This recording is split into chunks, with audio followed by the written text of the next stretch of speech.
Well, hello everybody, and welcome to Friday Night Wrestling with Dave Little. Dave, welcome back to the channel here. It's been a while. Hey, everybody. Yeah, it's been a while. Good to see you, man. Good to see everybody. Yeah. Um, so this is something that you played for quite some time, and you play on your channel quite a bit. To talk a little bit about, as we're going to play some Filsinger Wrestling here. Talk a little bit about that. Yeah, gosh, I discovered Filsinger Legends of Wrestling back in about 2005 Oh, when really? Tom Okay. Filsinger came to the Origins game convention in Columbus. And I met Tom, and he introduced me to his game. And, I met him again a year later and started buying stuff and started going to their little mini conventions and participating on their message boards and yeah, loving the game. Okay.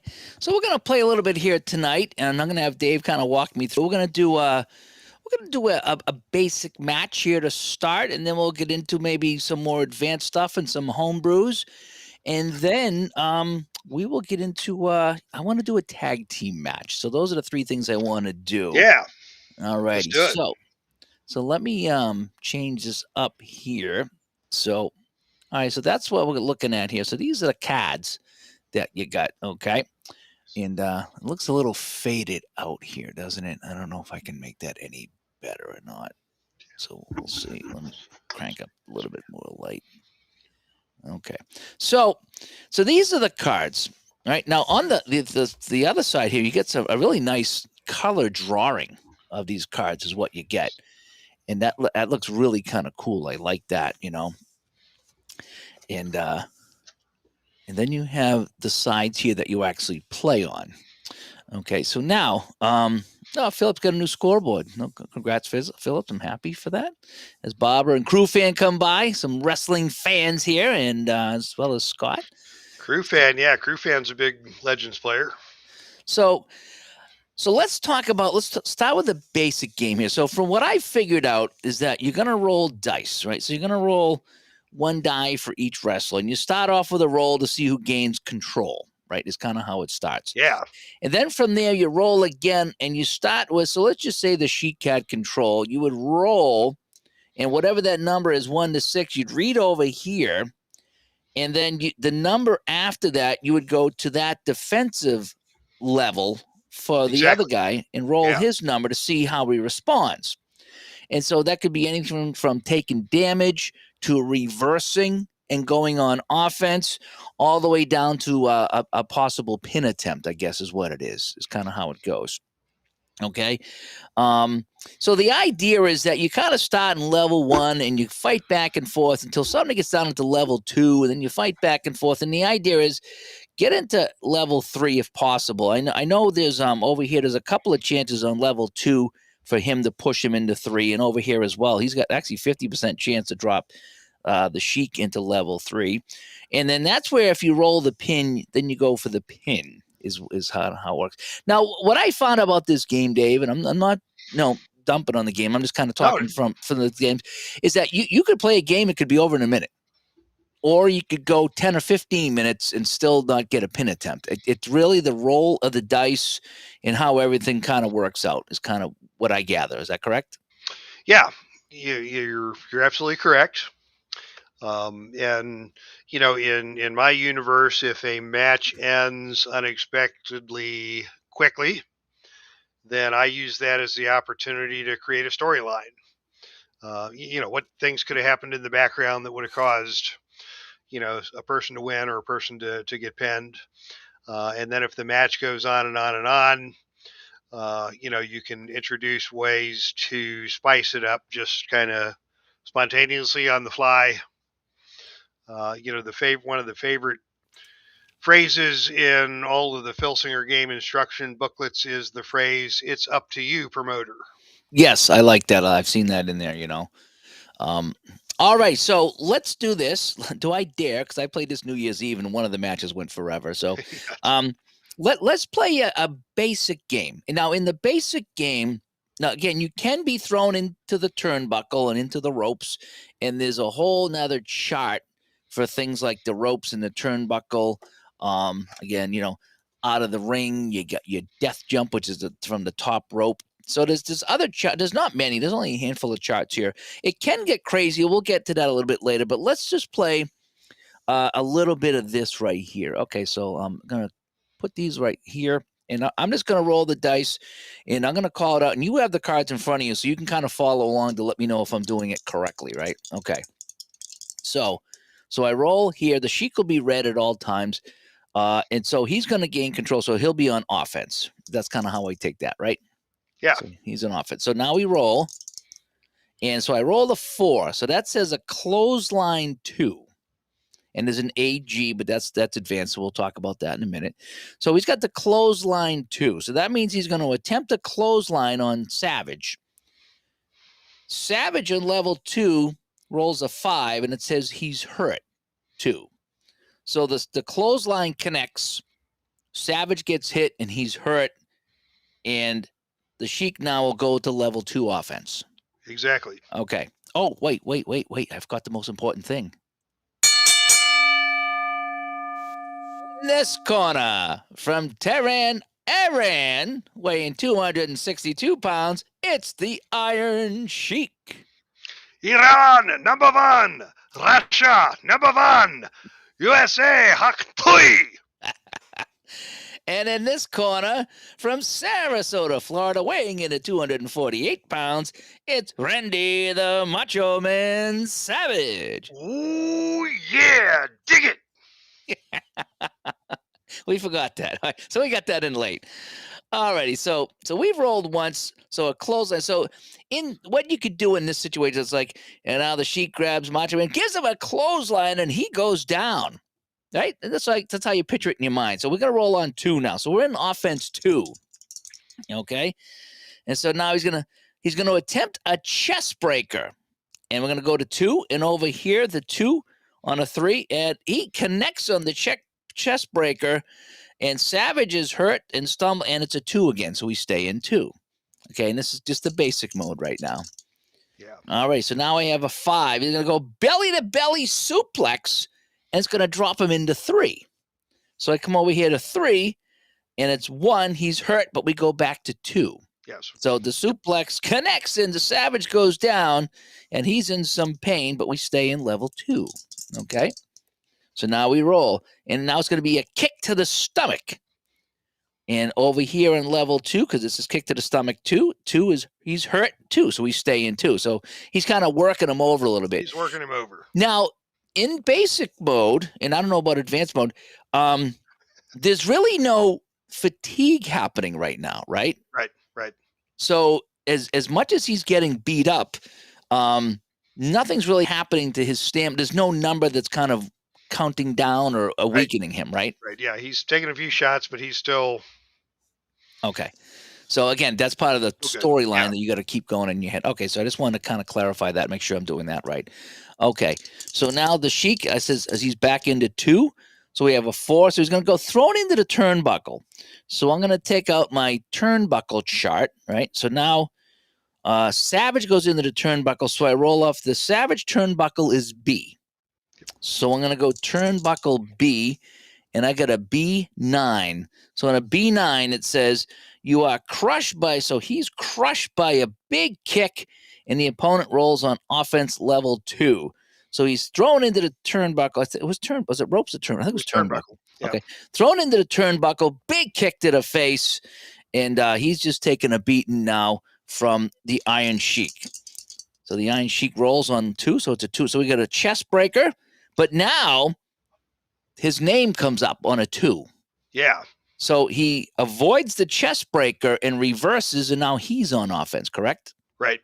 Okay. So Savage now finally turning the tides here on the Iron Sheik. So I'll read the white first. So he's going to throw him into the ropes. And so the Sheik into the ropes is a B. So Sheik rolls, a 10B coming out of the ropes. So Savage tries a clothesline. It results in a double clothesline. Both wrestlers are on the ground, I take it, and the higher wrestler with the ropes will roll on level 3. So he's B ropes and he's A ropes. So Right. Savage will win. And if they were tied, it would go to the man who was on offense. So Right. he was on offense. So You got it. okay, so far so good. Alrighty. So a double clothesline. Savage will get up first. The Sheik is slow to get up, right? Slow to get up. And now we're going to roll on level 3. So I got a 3. So it's going to be a vaulting neck snap. And the Sheik is hurt because he's got a 3 as well. But now we bounce back to 2. So the neck snap works. The Sheik is in some pain right now. And it's going to be a neck breaker clothesline. And now he's down. Okay. So the clothesline is a 5. We go to 3. 1 is, and he's down, and it stays in 3. Now in basic mode, does down mean anything, or is that just more continuation of being hurt? Yeah, that just takes Macho Man to level 3 offense. Okay. So he's going to be in level 3 offense. So Macho Man with a 5, it's going to be a flying axe handle, and it's got a star now. So it says roll 1 die. On a roll of 1, Savage hits the flying axle to the floor. 3, add 1. So I'm going to roll a die here to see if I get the 1. No, I don't. No, okay. There's no need to roll a die there. Or no, I'm sorry. It says, what is it? Well, I got the card right here in front of me. Roll 1 die. Yeah, he can do that once per match. And he just does it. Well, it says roll 1 die. On a roll of 1, Savage hits the axe handle to the floor. Oh, maybe we have a different Savage card. Okay. I got that one. My Savage card doesn't say that. Okay. It says once per match, Savage can choose to do this to the opponent on the floor. Add 1 to the opponent's pin rating. Okay, so I needed to roll a 1. Okay, and I didn't get that on this card. Okay. We have different cards. My bad. Okay, that's okay. So on the Sheik, he's hurt, so I go back to 2. So again, we're kind of bouncing between 2 and 3 right now. So we're probably we're trying to see if anybody can get a pin. So on a 2, we got a rope straddle. So I'm taking, he's kind of grinding his neck against the ropes. And on a 3 defense, he's hurt. So the ref's like, 1, 2, break it up. So they break it up. So Macho Man now completely in control. And so we have a 4, running knee to the back, and he is down again. So the Sheik down on the ground, grabbing his back. He's in some pain. Level 3. So I have a 6. So here's flying elbow smash plus 3. So that's his finisher. That's the big elbow off the top rope. Okay, so he's gonna go for the win after that, right? Yeah. Okay, so flying elbow smash, it's capital letters, signature move. So we kind of disregard what the Sheik's gonna do, right? Because this is going for the pin. Now his pin, which confused me at first, because I thought the pin would be down here.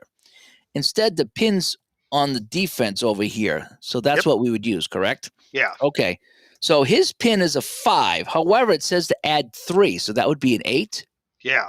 Okay. So Macho Man comes back with a flying elbow smash, goes for the cover. So 9 or better, he's got to roll, right? Because we have an 8. Right.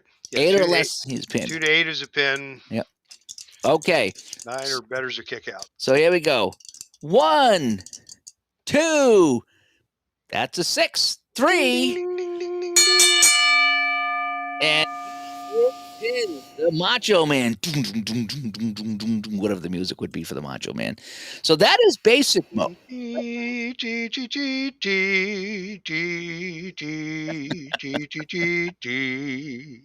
Everybody loves the Macho Man so much they play his theme music at graduations now. Do they? Nice. Very nice. I forgot what his theme music was. It's the Pomp and Circumstance. Oh, is it? Oh, yeah. Too funny. All right, so that's basic mode. Now, other ways to get pinned aside from the signature move would be, let's just say I rolled the pile driver. Let's go pile. So I roll the 4 and I go pile driver, and then over here I roll the 4, right, and it says pin. Okay, yeah. So that's the other way you could go for a pin. Now in basic mode, it's just that straight up pin number, right? And so that will not increase or decrease unless we add the 3 here or we add somewhere along the way. Exactly. Okay, so that is basic mode, and so we snapped it to a Slim Jim. So for that one there. Alrighty, so that's kind of how the game plays. Now there are some other things that can happen in the game. Like I have this outside interference chart and pin saves. What are these things here, Dave? Yeah, the outside interference is something you can use whenever you feel like it. Let's say, Macho Man's about to hit the elbow, and in your storyline, Iron Sheik's tag team partner Nikolai Volkov comes out, and he wants to interfere and prevent Macho Man from hitting the elbow. That's when you would pull that chart out and give it a roll. Okay. Now I did do that just for fun the other day. And what I did is I kind of I have all the wrestlers that I have, and I put them in a spreadsheet, so I have them labeled from whatever 1 to 50 or whatever. I just ordered 2 more sets. I was hoping they'd be in tonight, but they're not. I ordered the Targo set 2 and Targo set 3, and Yeah. there's a few guys in each set. So the other thing is when you buy sets, you're kind of at the mercy of who's in the set is what it is. What I thought was kind of neat is I've been watching the solo promoter on YouTube and Great guy. Pops Friend, Review, and a few other guys. So I've been kind of watching your videos as well, and some guy named Steve Tower played this many years ago. When he was a handsome looking fellow, by the way. And I was just getting a feel for it there. And one thing that he talked about, or somebody put in the comments, was like when you get a set and you get somebody you absolutely don't know, and there's a lot of guys I just don't know. They said it's kind of fun how they can actually work into the storyline, and you start to just bring them in, even though you had no idea who they are. Yeah, adds to the fun. So the other day when I played, I forget who I had wrestling. I had the Masked Superstar, and I think it was Ivan Koloff. And so I rolled. I picked like 5 or 6 wrestlers miscellaneous. I rolled the dice and I picked them and I put them off to the side, and I rolled one each for the outside interference. And for Koloff, I rolled Adrian Adonis, who's my favorite wrestler of all time. I just liked Adrian and the sleeper hold. As a kid, that was a big deal. And so he come in and saved Koloff, and then the Masked Superstar, who comes out to save him was George the Animal Steel. And so now I've developed some alliances. And so now I'm thinking, they might be at ringside, or maybe they do a tag team event. And that really made this game click with me. It's just like, boy, anything can really happen, and anybody can line with it. And you can make anybody the good guy or the bad guy or whatever it is. So I had some fun with that. And actually, I'm making notes of all the matches that I played, because I want to start with some championship belts, but I want to give some guys I don't want to just throw guys in. I want to play a few matches, see who wins a couple, then give them the chance, So that's kind of how I'm doing it. All righty. So I'm going to put these guys away, and I'm going to bring out Jimmy Snuka and Greg Valentine now. Okay. And again, this is how they look on here. So I have Valentine and Snuka. That's who I got here. All righty. And we're going to play. I don't know if we need to do full advance, but let's talk a little bit about what advance does, and maybe some of the home brews that you use beyond the basic game. So if I'm looking at the cards here, and again, it's kind of tough to see the cards, but I'll do my best to see if I can zoom in just a smidge more. So after a couple of these things, we have PW, PW, AG, Okay. Let's talk about the power and agility first. After the P and the AGs, and so if you're on the offense and you hit one of those moves that has a power or an agility modifier, then you have to compare the power or the agility of the 2 wrestlers. Okay. So if you look at Valentine and Snuka, Snuka obviously is more agile. Okay. The lower numbers are better. So Valentine is a -1, so he's a little below average. And agility 0 would be average. And Snuka at a -3 is way more agile, athletic than the average wrestler.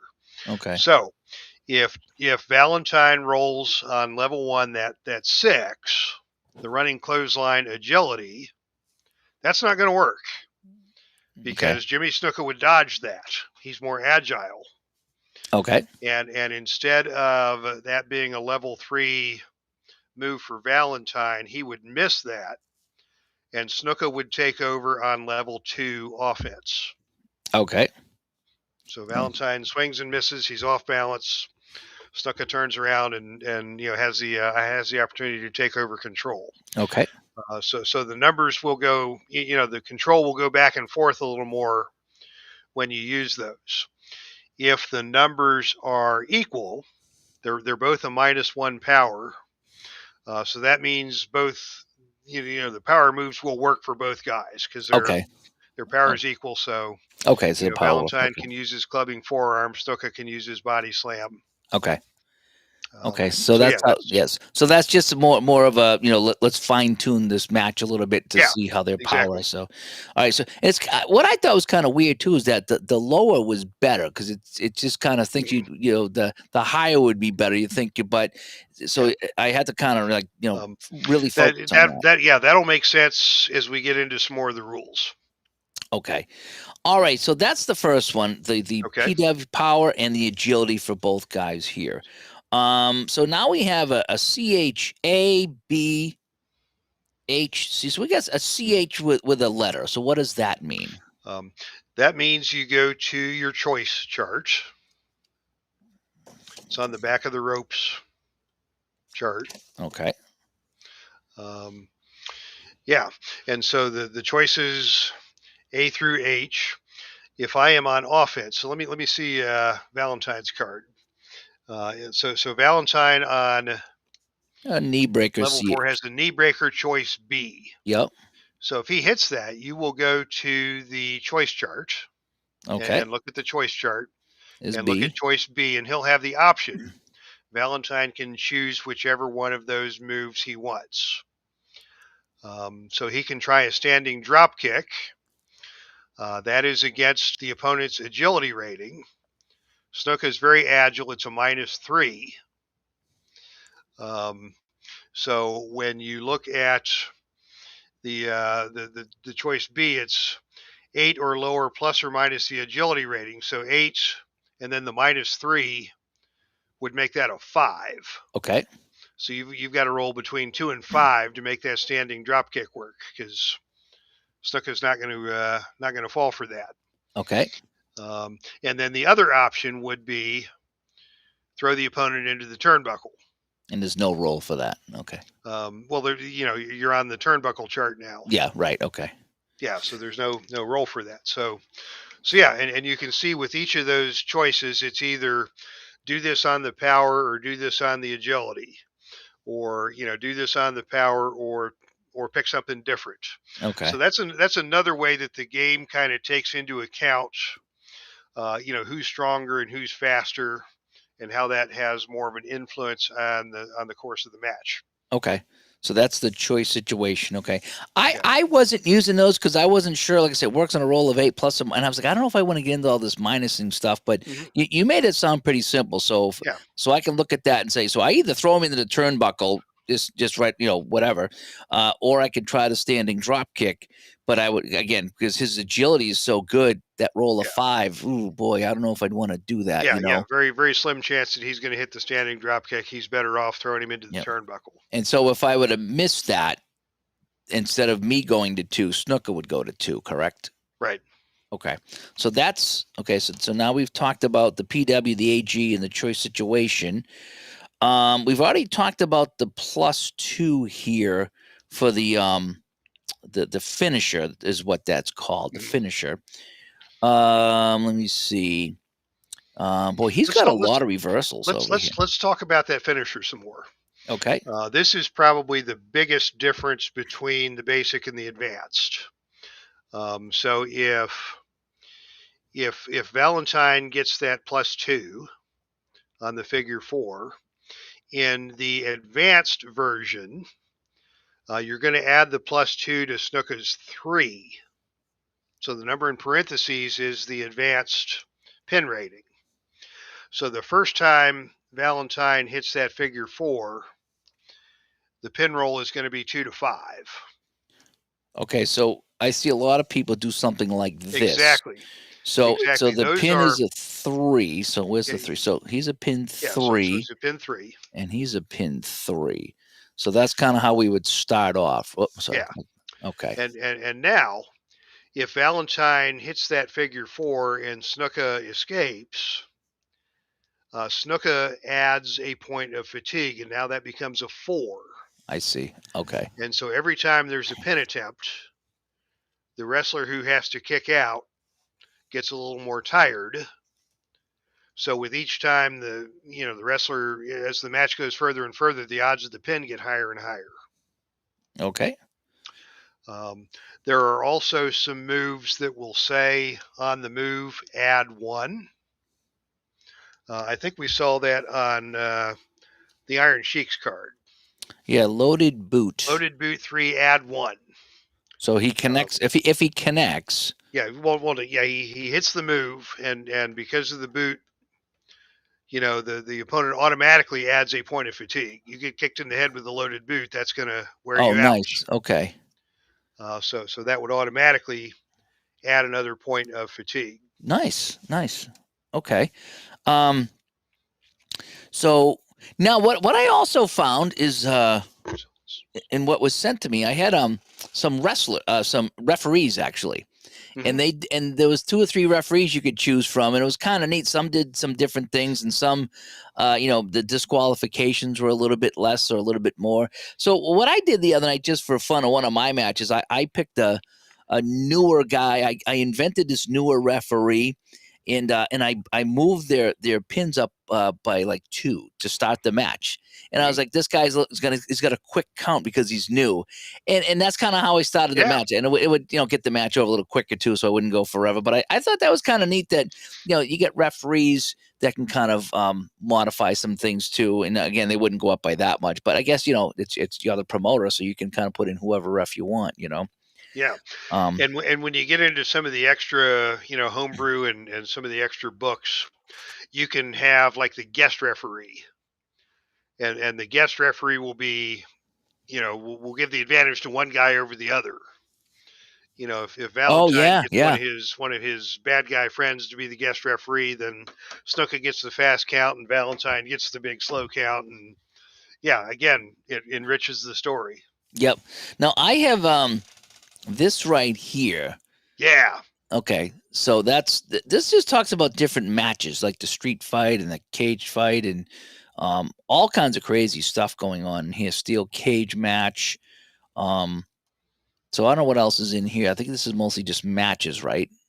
The different kinds of yeah. matches you can do. And then Alley at the fight. very end, I think there's an injury chart Oh yeah, yeah, you're right. that you can use. Oh, oh, I thought that was kind of neat. Okay. Guest referee chart, hurt referee, male versus Yeah, yeah. female wrestling. There's your guest referee chart. Nice. And you can have a favored and an unfavored. Wow. Yeah. So there's so many things you can do in this game. It really is a sandbox, a wrestling sandbox. No. Yeah, it's very interesting. Tom Filsinger, who created this game, is actually a professor of psychology, Okay. and one of the things he studies is the psychology of creativity. And so for him, this is a very creative thing, and he loves to see how people take his game and use it to stimulate their creativity and do different things with it, like we're talking about. Nice. I'm trying to find a card here, Dave. Give me 1 second because I got Sure. another question I want to ask you here. All right, so let me talk about some of these things here, and this is just some of the miscellaneous stuff. So this is the referee assignment card, and there's 3 different referees here. Again, there's more you can do in the book, but and I like this: add 2 to all count out rolls, add 1 to all pin submission or count out rolls. So I do kind of like that. Add 1 to disqualification. So you got some different referees here. That's just kind of nice. What's this TV studio show card? That's Gorilla Monsoon and Bobby Heenan, the great commentating duo from the old WWF days. And if you read that, use this card when you want your show to be hosted in the TV studio, and Just way to make random stuff happen. So suppose Valentine and Sheik or Valentine and Snooker are having a big feud, and you want to make it a big TV match. Just roll 2 dice and see what happens. Okay. Yeah, And go ahead and roll something. Let's all right. let's So give it let's. a whirl. All right. So I'm gonna roll. Um, Oh, a a 7. seven. A 7. Standing by is a superstar with plenty on his mind. Cut to a promo by a wrestler tag team appearing in the match later in the program. So it's just kind of more theater of the Yeah, mind just here type of mhm, thing. Okay. yeah, Okay. Um, the press conference interview card, same kind of thing. So the wrestler speaks his mind and answers all of the questions. You fill in the details. So it's more theater of the mind stuff here, right? yeah, and it can be. I'm giving. Bill Apter was he's still around. In fact, he's the guy that produced all the fake wrestling magazines. Oh, really? And he would give out pretend awards, and so there's a thing in there where he's there to give a guy an award, and the rival comes and takes the award and smacks the guy over the head with it and whatever. Now we have the ring announcer card. So we have a rule breaker, so that would be the heel. Storms the ring and smashes his opponent into the ring post, and now he's on level 3 offense before the match even starts, correct? Yeah, So, yeah, there's some big stuff here. yeah. Um, I like to use things like that when you do that opening control roll and it's tied. oh, So yeah. you don't know who's in control. So let's add some flavor to it. We'll roll the Capetta card and see. Yep, nice. So it looks like these guys are managers, right? So we Yeah. have Paul Ellering, Bobby the Brain Heenan, and Jim Cornette. They have distractor rating. So talk a little bit about the managers and how you can work them in. Okay. Yeah. Let's imagine that Heenan is managing Greg Valentine Okay. for this match. Um, and you can decide if you're playing the role of Valentine when you want Bobby Heenan to get involved. And usually people will set limits on it, twice a match maybe. Um, Either when if your guy is about to get pinned, you can use that distractor rating. So Snuka hits the elbow, the pin roll is about to be made, and Heenan jumps on the ring, and a distractor rating of 8 means that down at the very bottom, distractor rating. Yep. Yeah. Okay. So that just means that if I want Heenan to distract the referee, I roll 2 dice, and if it's 8 or lower, the referee's distracted and he doesn't count the pin. Okay. So that's what that is. Then, if you want Heenan to actually do other stuff, you can roll on the big charge. Um, and so, say we roll on his chart here, and we get a 10. Heenan attempts to give his wrestler a foreign object, but the opponent intercepts it. The opponent uses it, but the opponent may be seen by the referee. Opponent rolls disqualification. So Bobby Heenan tried to give somebody brass knuckles, and the opponent took him and used him, and now Snuka might get disqualified. But if not, then Heenan's wrestler rolls because he might get pinned. Yeah, then perfect. Yeah, I like that. That is kind of neat. So that's how the managers come in. Again, we talked about the outside interference, which could be basically any other wrestler, right? And just kind of roll in the chart, just adds to some of the flavor here of the outside interference. And the pin saves, is that only for tag team? Yeah, this is only for tag team. Okay. All right. Let's roll a game of advance now. Okay, between Valentine and Snuka. Okay. What do you think? And Let's just for kind of time's sake, we're gonna go with that new referee, and he's gonna count quick. So we're gonna give everybody a 5 to start. If there's a 5 on this 12-sided die, if there is finally. All right. So just again for the sake of studio time. All righty. So there's that. So we have the 5 and the 5. So we're gonna play some advanced now. All righty. So Valentine loses. So Snooker's gonna be in control here with the 10. Okay, let me just back out just a smidge so I can see the dice a little bit better. Okay. So we have a 5 and a 5. Again, that's my rules here. Usually it's a 3 on the pin, but I'm bumping it up to 5 with the new referee just for the the It's show up here to you. tonight. It's up to you, promoter. Yep, I love that. All right, so one is he's going to go with the eye gouge, Yeah, and he's that's going to not be nice. dazed. He's going to be dazed. All right, so he's going to go right for the eye. Valentine is a little dazed, and now we have a 3-1. He's going to go kick to the stomach, but Valentine's going to grab his foot because it's got his name here, right? So the kick doesn't work. He grabs his foot. Valentine rolling on 2, and the 3 is going to be a vertical suplex. But Snooker's no. He tries to Nope. lift him, and Snooker, right? Well, Oh wait, yeah, yes. vertical suplex, yeah, and Snuka gets the level 2 reversal, yeah. So Yep. So he tries to lift him, and Snooker says no, right? So Snooker level 2. So he's going to go with a vicious chop. I love the chop. I can still hear that. The vicious yeah. chop. Although we missed it again. Now the match can. I keep missing that. All right, now, but Valentine's going to avoid the chop, and he's going to take over. So there's going to be a lot of reversals in this game. It looks like. So Valentine rolling on. I think we'll go. We'll keep it in 2. I might have screwed that up. So he's going to go to the knee breaker with a choice of B. So our choice of B is what we rolled earlier. Either the standing drop kick of 8, well, -3 would be 5, or the turnbuckle. Let's go for the drop kick. Let's get aggressive here. Okay. We got a festival crowd here tonight, right? So we're gonna roll. So he's gonna go for the drop kick. So I need 8 or less, and I get it, right? You needed 5 or less, 5. but you did get it. So 5. Okay, yeah. So 8 -3 is 5. So he goes standing drop kick. Boom! Snooker takes a hit, and so now, so it says standing drop kick 2. So that's an automatic connect, and I don't roll defense, right? well, you roll on level 2 defense. Oh, I will, even though I did Yeah, connect. yeah, because you connected with a level 2 offensive move. Okay, so I wouldn't just stay in 2.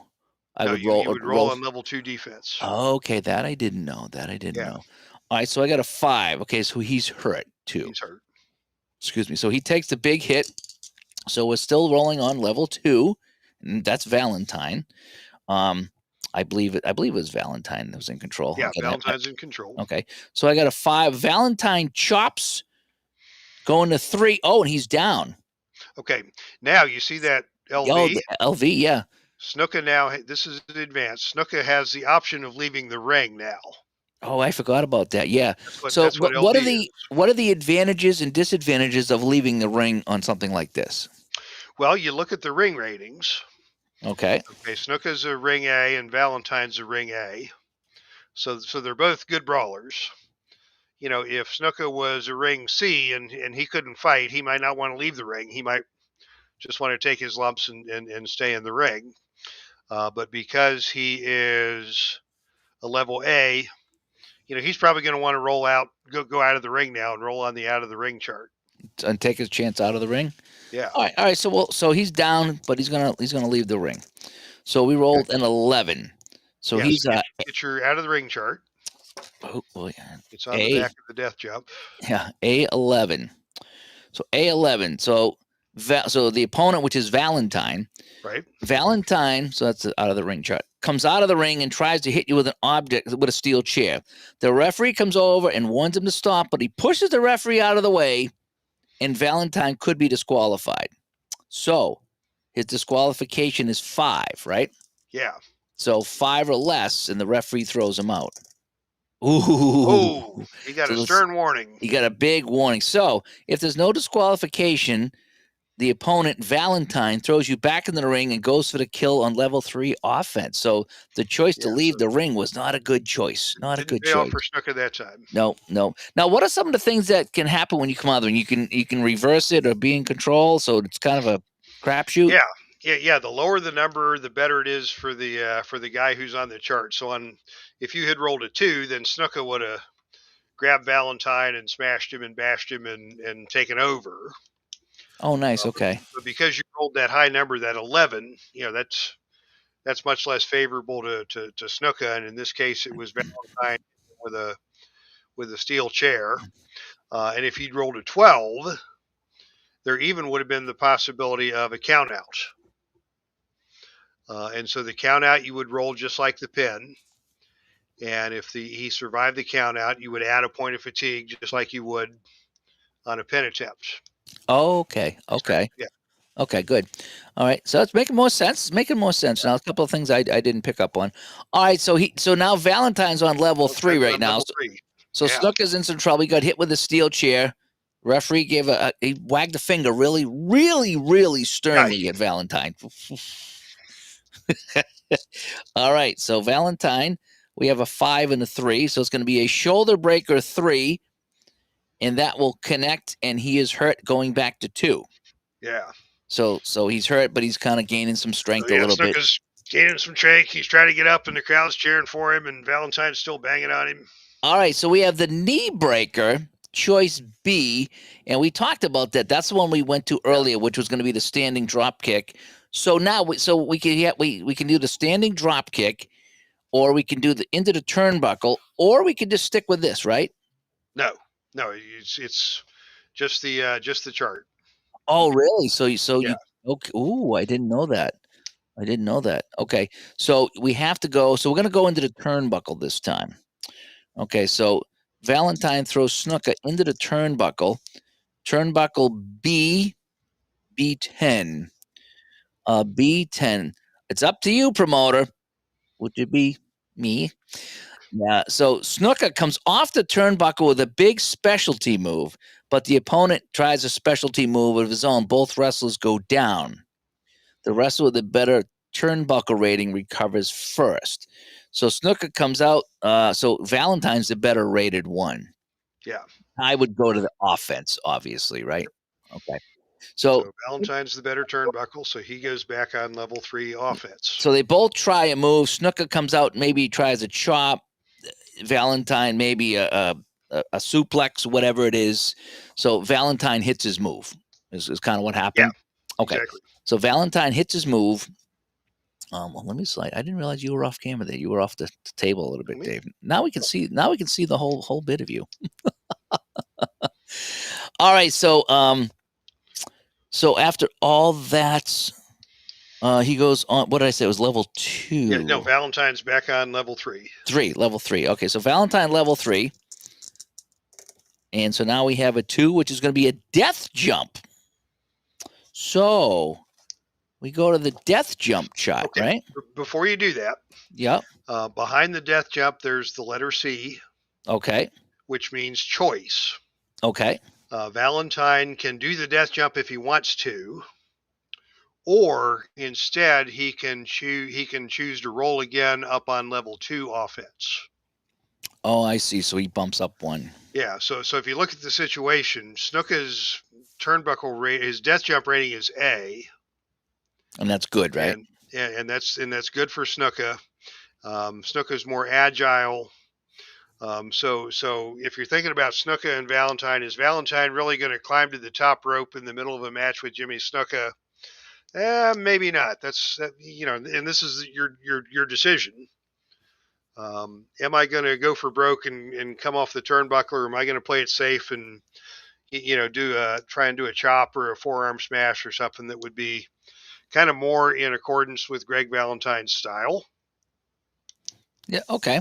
All right. So he has the choice of death jump. So we're just going to beat him up some more. We'll go back to 2. So we'll go back to 2. All right. So I have a Valentine chops and hurt 2. So we stay in 2. I think the chops are a level 3. Oh, you're right. Level 3. Yeah. I keep missing that. Yeah. So he is down. So Snuka is down after a couple of chops. So that was a good decision. And instead of climbing up to the top rope, Valentine just stayed down and wailed on him, and now he's down, and Valentine can do some more damage. So he's got Snuka by the hair right now. Yeah. And so, that was a 2. So we're going to go out of the ring C. So we can throw him out of the ring, or we can bump up to 2, right? Right. I think we're going to throw him out of the ring. Yeah, definitely. They're both A. Love to brawl. Yeah, they're both A. All right, so I have an A8. A8 says, in order to meet the referee's count, you crawl helplessly back into the ring. Opponent rolls on level 3. Ooh. So Snuka crawls back in. He beats the 10 count, but he's kind of beat up. He's kind of sore right now as he crawls back in. And so level 3, so we have the out of the ring again. Or the choice, we could bump up to 2, right? Because this is out of the ring C. Yeah. Exactly. I think we're going to throw him out of the ring again. I Yeah. think we're having a good time just throwing Snooker out of the ring. So now we have an A11. So the opponent comes out of the ring and tries to hit you with an object. Okay, we already had that. So we got to roll. So he picks up the chair again. Yeah, he's And gonna whack him he's again. going for Snooker again. Didn't get the point across the first time. So now he rolls on his disqualification. Now that doesn't go up or down, right? That still Right. stays the same? Right. Okay, so disqualification is 5 or less. Yeah. Okay, last time we rolled a 6. And, we get the 7. Roll a So, 7. all right, so he's going to go back on offense Ref's- 3. Snooker gets ref's hit with letting a him chair. fight. A Yeah. second time, the referee's going to let him go. Yep, we're letting him go. So back on level 3 for Valentine. And a 4 is a throat drop on the ropes. And Snooker is down. And he can leave the ring, which hasn't worked out too well for him. Not so far. So Not so far. But I think he's going to do it. I think he's going to leave the ring because he's getting beat up pretty bad, and he wants to see if he can catch his breath. So Snooker leaves the ring in A8. And A8 is he crawls back in, barely beating the count a second time. Yep. And Valentine grabs him by the hair, picks him up, and level 3. So now we have a death jump or a choice. And you said you didn't like the death jump with Valentine. Yeah. So we're going to bump it back up to 2 and just stay in control, correct? Yep. Yeah. Okay. So Valentine having his way, and the Valentine chops, and we got a pin. All right. So the Valentine, he chopped, he's down, he's going to go for the pin. So now our pin was 3, but because we're playing 5 here, because of the referee that we decided. Yeah. So the pin level's a 5 right now, right? Yeah. Yeah. All right, so Snooker tries to kick out, and he does. So this now becomes a 6. That becomes a 6. Okay, so now he's back still on 3, correct? Yeah, Valentine's still in control on level 3. Okay, so Valentine having his way, and it's going to be the out of the ring again or a choice. Either we're going to send him out of the ring. That's been working pretty well. So he's Snooker having a tough time here. So he's got an A7. So Valentine comes out of the ring to attack him, and a brawl erupts. The wrestler with a better ring rating, and they're both A. If both have the same, then the opponent, so Valentine, who is on offense, control. So Valentine throws him back into the ring and remains on level 3. Yep. So as we continue on, so it's going to be a throat on the ropes, and he is hurt, but we go back to 2. Yep.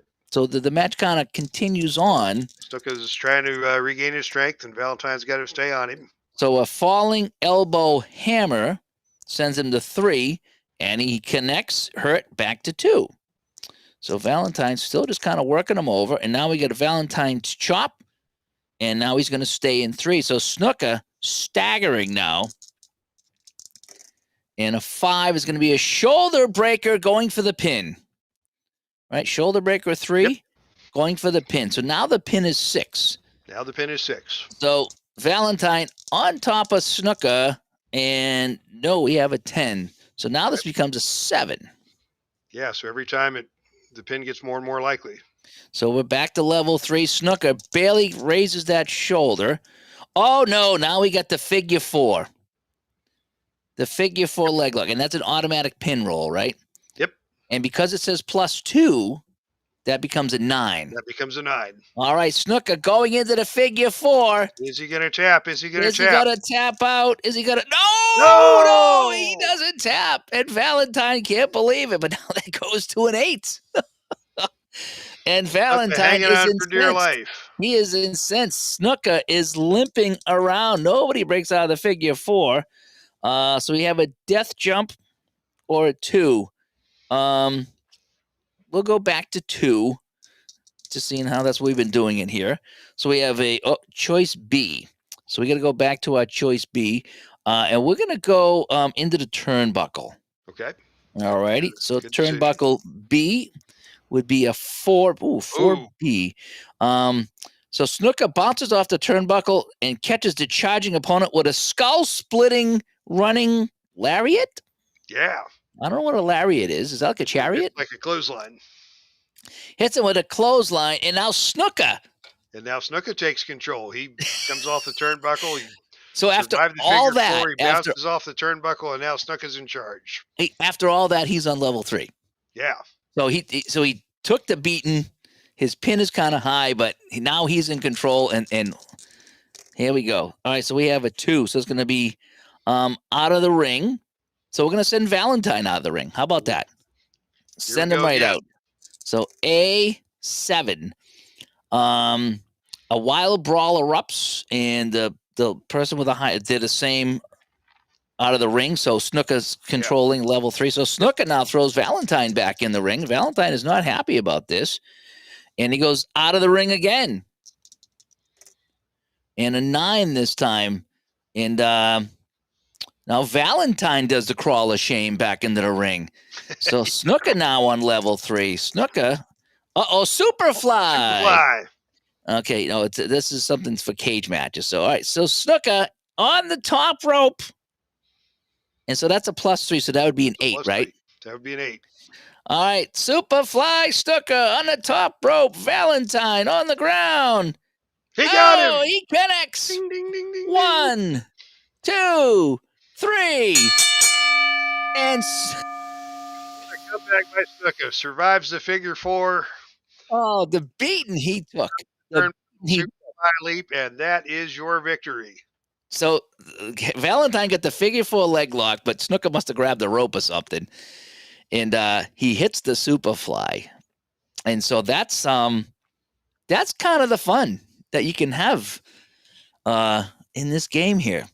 One more thing before we go here. If anybody's got any questions in the chat, again, maybe Dave can answer it because he's the man here, and I've already learned a few things I was doing wrong. But I guess there's no wrong as long as you're having fun with this, right? But I think Crew Fan's been taking some questions in the chat too, because he's an expert at this game. Nice.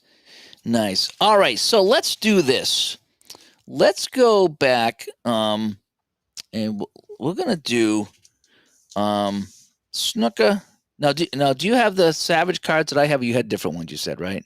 I think one of the cards was a little different. But All right. Do you have these cards though? Yeah, I've got those. Okay, so I'll just keep these guys together. So what we're gonna do is these guys are gonna now team up, and they're gonna fight Hawk and Animal, because I want to do a tag team because I haven't done one yet, and I want to kind of see how I'm doing with the tag team. So.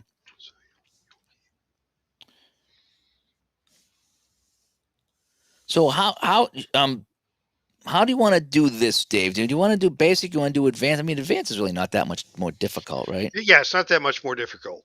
Okay. What are some of the? Okay, so let's just talk about the tag team before we get going. What are some of the differences we're going to see in the tag team and how they work compared to a singles match? Yeah, you're going to keep track of each guy's fatigue separately. Okay. So you'll have a separate fatigue counter for each wrestler, and then so that when one guy gets worn down, the other guy can come in and carry the load for a while. Okay. When your team is on offense, you can tag in and out whenever you feel like it. Okay.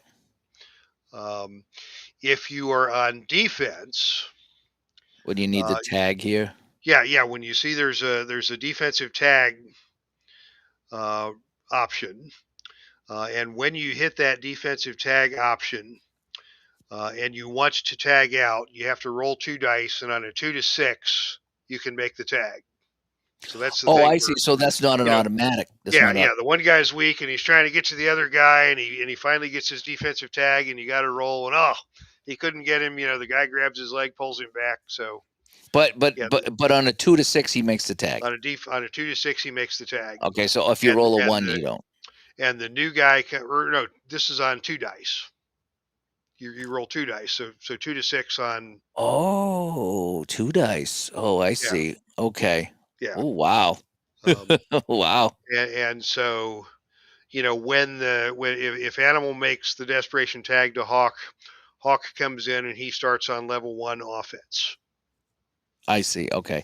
Oh, so if I'm on defense wherever I am and I make the tag and it's successful, Yeah, then the The new guy guy coming comes in in. he's on offense. He's on offense, but he's on level 1, so he's Okay. starting from Okay. scratch. On offense, if you tag, the new guy picks up at the same level the old guy left off. So Okay. All right. So what I'm going to do is I'm going to set these up here. All righty. Yeah, I'm not rounding these corners. These cards are too nice for that. Why? You're a wise guy. All righty. So here's what I'm going to do. So the pin level is 3. I'm going to go back to 5. Okay. Just for the sake of trying to get through the match a little quicker here. So we're going to start off at 5. And I imagine there's going to be a couple of pin saves in here as well. now I think Animal and Hawk are both pin 2, so you might want to start them at 4. Oh, yes, you're correct. Okay. Yeah. Yeah, okay. You are correct. Okay. So, what I'm going to do here is I'm just going to use we'll go green over here, I guess. So just that way I know who's on the board. All right, so we're going to start off with Hawk and Valentine, and I'm just going to roll some dice here. And again, you won't be able to see this here because I want to show all the wrestlers and show how we're going to see who's in, with the roll. So, and I'm going to change to black and white because we have the darker numbers here. So white will stay over here, and black will stay over here. Okay, so let's start this off. Okay. This next match will be one fall with a 10-minute time limit. From Fiji, weighing in at 250 pounds, Jimmy Snuka. And his reluctant partner from Seattle, Washington, weighing in at 243, it is Greg the Hammer Valentine. Just finished getting his butt kicked by Snuka. Now they got to tag together. Yeah. Yep. I did that. I was playing Downey's Wrestling one time. It was the Ultra Quick Wrestling, and it just kind of get the matches over real quick. And at the end of match roll was the two wrestlers that just fought have to fight in a tag team match, playing on each other's team. That was kind of fun. And on the other corner, from Chicago, Illinois, weighing in at 277 pounds, Hawk. And his tag team partner from Chicago, Illinois, weighing in at 285, it's Animal. All righty. So, what do you think we start off with? I don't know where the heck it is now. I can't find it now. What was that thing we talked about? The ring announcer card? Something like that, yeah. Jerry Michael Capetta? Yeah. How did remember the one you said if there was a tie, you started the match with that? Was that that'd be Gary Michael Capetta, the ring announcer. Okay. So let's start with that, just for shenanigans. Yeah, let's get some shenanigans going. All right. So we bumped up the pin just to kind of make it go a little quicker. All right. So the ring announcer card. So here we go. So who's going to be the good guys? The Road Warriors. Oh, they're the good guys? Yeah. All right. Okay, so they're the good guys. So green will be the good guys rolling the white die, and the bad guys will be so Snooker's bad and Valentine's bad. Snooker got corrupted somehow. Okay. All right, so let me roll the dice, and let's see what the ring announcer card says. So we have an 8. The rule breaker, so it'd be Valentine, right? Yep. Enters the ring and threatens Gary Michael Capetta. He grabs Capetta by the collar, starts making threats. While he's threatening Capetta, the fan favorite saves the day and attacks the rule breaker, and now they're on level 2 offense. So we start on level 2 with this guy? Okay. Go, so Valentine giving it to the announcer, and Hawk says, I'm starting the match without you. And chaos already. Here we go. The chaos has begun. All right, so Hawk on level 2. So we got a 4. So it's going to be a gorilla press slam. And Valentine is hurt. We stay at 2. No, let's see. Yeah, gorilla press slam 3. Oh, 3. And I forget what I rolled here. I didn't roll a 3, did I? Just roll it again. Whatever. 5. So it's going to be hurt 2. Okay, yeah. Okay, so we go back to 2. All right, so Hawk rolling on 2.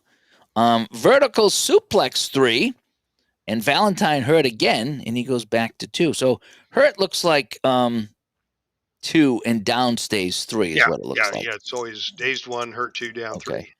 3. So now the 4, gorilla press slam, and he is down, and he can go for the tag. Yep. Now he's not really losing anything, but let's go for the tag. Let's go for the tag. So 2 to 6, you said, right? 2 to 6. No. So he You're not goes for the making tag. tag, and Snuka says, "No, I'm not coming in yet." Oh. Oh, what is he thinking here? Valentine looks at him, and that finger wag coming back again. So I think we're in 2 again, right? Are we? No, we're on 3 because that was We're a on down 3 tag. on defense tag. Okay, tag. Tag didn't work, so you're still on level 3 offense. Okay, 3 offense. I always lose track of that when I'm writing my storylines. So a running clothesline, and that connects, and he's hurt. We go back to 2. So Valentine taking a beat and still giving Snuka the evil eye. Like, where are you? So into the vertical suplex, and he's down again, but we go back to 2. Okay. Now at this point, Dave, I would probably tag Animal in just to change things up a little bit. Okay, so we're gonna see comes It's in. just kind of one of my unspoken things. If a guy gets up to 3 and then back to 2, he's losing momentum. He tags in his buddy and lets his buddy come in and do some work. Unless one of them's a lot more tired than the other. Okay, so he's gonna So we'll start. bring Animal in. So Animal comes in on 2, right? On 2, yeah. Okay. So we have a 3. So it's gonna be the scoop slam. Oh, he's dazed 1. So Valentine gets right back up. Gets right back up. He's showing how tough he is. So we're back on 1 now. Oh, the press. Okay, press slam 3 PW. Yeah. So the power. So he's a -4. He's a -1. So that will connect. Oh yeah, Animal. And the 1 is hurt too. So Valentine, boy, he takes a licking and keeps on ticking. Huh? So we're going back to 2. So Animal working on Valentine in level 2. So now, 2. So back body drop connects with a back body drop, and Valentine is hurt 2 again. And so now we have a 4. So into the turnbuckle C. So that's a choice to move to 1 or go turnbuckle, correct? Right. So we're going to go turnbuckle. So Valentine goes into the turnbuckle. He's turnbuckle A in an 8. And an 8A is crushed by a big kick from Animal, and he rolls on 2. So Valentine taking a beat, and Snuka standing there perfectly refreshed. Oh, double sixes. The flying elbow drop connects, and he is hurt too. Yeah, I was in 2, right? I'm screwing that up. Okay, 2. So level 2. Maybe what I should do is do this to make sure I know where I am. So we're in level 2. That's probably a good idea. So I have a 4. So it's going to be into the turnbuckle again. So Valentine, turnbuckle A is a 5. And he bounces forward off the turnbuckle and catch the opponent with a skull-splitting lariat again.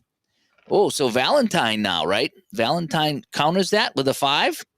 Yep. So Valentine is actually on level 3 after that one, right? Yeah. Comes off on level 3. Oh, wait. The opponent rolls on level 3 defense. That's what it says. Oh, okay. Yeah, so So Valentine comes off, connects in Animal level 3 defense with a 4, and he is hurt too. So Valentine's on 2, right? Yeah, okay. Now I'm going to tag out Snuka. Okay. Snuka will take the tag, and he's on level 2 right now, right? Yeah. All right, so Snuka tags Evil Eye from Valentine. Oh boy. And so that's going to be a Snuka's in control, right? So it's going to be level 2. It's going to be a headbutt and hurt, and he can go for the tag. Let's go for the tag. I like going for the tag. 2 to 6. No, he can't get the tag. So Snuka continues on level 2. You got it. Now a 6. Oh, going for the pile driver 3. Oh, and he connects, and he's hurt too. So we stay in 2 though. So Animal takes the pile driver, but gets back up. Here we go. And a 4 going into the backbreaker 3, and that connects. And he goes back to 2. Boy, Animal taking a lot of damage here. Another backbreaker. Oh, we get the pin 5 now, the pin. So now we said the pin was 4 because we bumped it up Because from of the fast count, yeah. for the referee. All right, so we're going for the pin now. Now, do we do the Do we want to try the pin evade now? Because you only can do that once, right? You can do it twice. Oh, you can. Twice per match. I usually wait until the pin roll is 6 or Okay. worse. Okay. It's a So we're little bit gonna of a gamble. so we're gonna roll the dice per se. Yeah. We'll take a gamble and trust Animal to get out of this one by himself. All right. So Snooker with the backbreaker, and And Animal's rolling a pin 4. pin 4. Again, that's a homebrew that we did in here. Okay. Yeah. So a pin 4. Yeah. How do you survive a pile driver? I don't know, but he did. Yeah. Maybe he didn't connect very well on it. All right. So pin 4. So Snooker going for the pin. Give it a good shake. Oh, he got him! He got him! He got him! Yeah, see. So, yeah. Valentine went over and distracted Hawk, and he couldn't come in, and Animal is pinned, and this crowd is stunned. And who would have thought Jimmy Indeed Snooker? we are. Big hugs in the center of the ring, so it was all an act. Road Warriors walked right into that one. That was great. That was great. So a quick match there. So that was a good time. All right. Before we go, I'm going to keep Valentine and Snooker out here because those are the guys I know.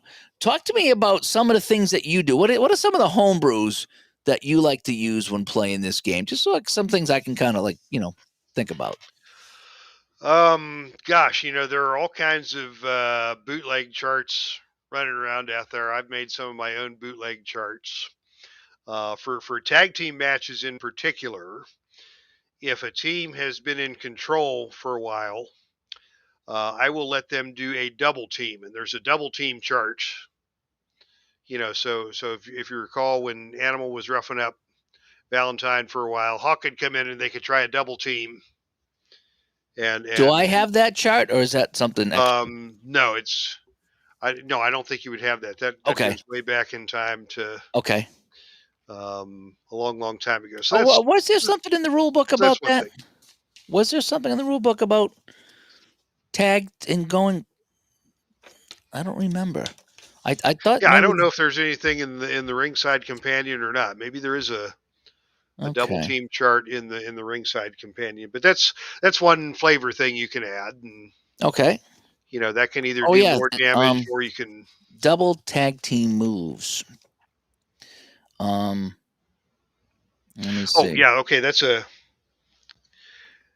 different thing than what I'm talking about. If you look at Animal's card, okay. On Animal's card, you can see the move on level 3 offense 6 is a Doomsday Device +4, and then it says tag. Okay. Which means that move can only be used in a tag team match. If Animal's wrestling singles, he can't do a Doomsday Device because that's a 2-person move. Okay. So what would I do instead? It says flying clothesline over here. You would have to go up to level 2. So you would really? lose. So I would lose that in a singles match, huh? Yeah. Wow. For Animal. Now, if you look at Hawk's card, he's got the same finisher, but he's got the asterisk that says in singles matches use the flying clothesline. Okay. So, but yeah, if there's not a extra mechanic like that, if you can't do a tag team move, you got to go up a level and try again. Oh, bummer. But I guess that's why they're tag teams, right? So yeah, they do more of that. Yeah. Yeah, an Animal, his entire career was a tag team guy, and so wrestling by himself, he's not nearly as effective. Okay. Is it okay? So aside from the charts you have, is there something that you just kind of throw in there that I could just kind of adopt right now, or is or suggestions? So when I do my announcing is all over the place because I'm making stuff up as I go along. Um, but if you have that out of the ring C, like on Valentine, and if Valentine decides he doesn't want to throw the guy out of the ring, Mm-hmm. instead of saying Valentine doesn't throw him out of the ring, I'll say Snuka tries to get out of the ring and Valentine grabs him and pulls him back in. You I know, see. just for flavor. Right, right. Um, yeah, there was also a the pin save chart we looked at. Um, and yeah, if two people, like Valentine and Snuka, say they don't like each other, and you throw them into a tag team, um, on that defensive tag, you can knock that down to 2-5 instead of 2-6. So because they're not a regular team, they're less Right. likely to be able to tag in and out compared to the Road Warriors who team together for years and years and years, and they're in and out all the time. So that's another wrinkle you can introduce. Mm-hmm. Um, what are some of the so when you start challenging for belts, let's say, let's try a different scene here so we can see our faces here. All right, so Yeah, yeah. So if you're going for like, how do you decide who goes for the title and and who's going to fight for what title? yeah. I do it very much like a regular sports league.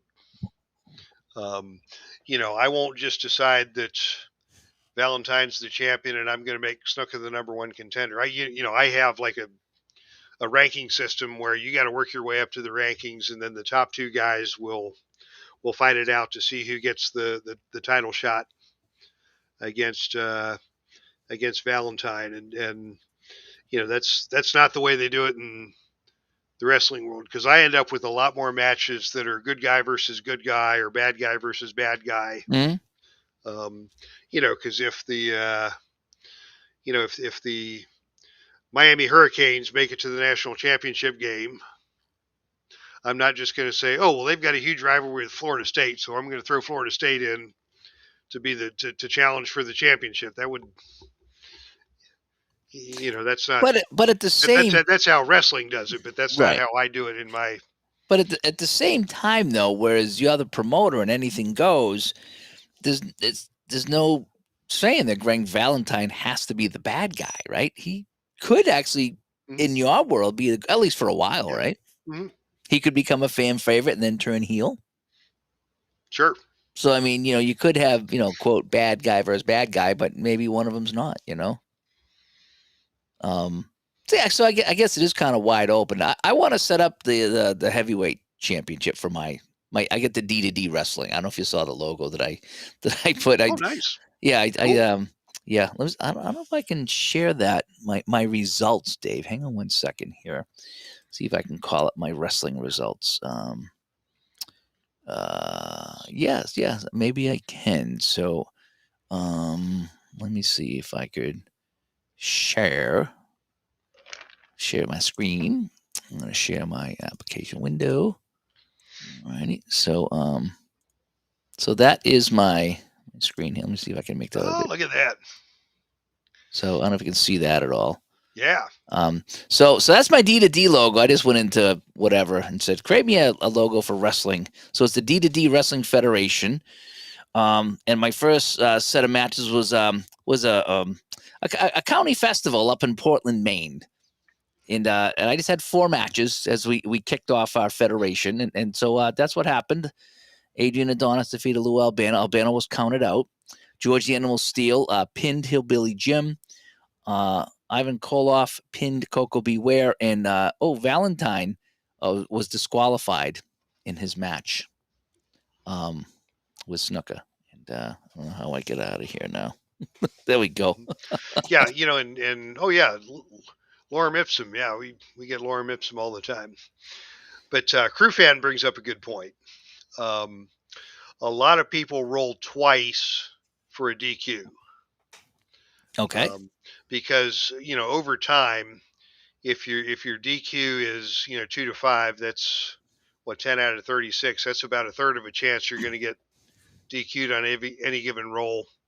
And some people think that's too much, and so they'll if they roll the first one below 5, they'll roll the second one, and that drops the odds of having so many disqualifications. Yeah.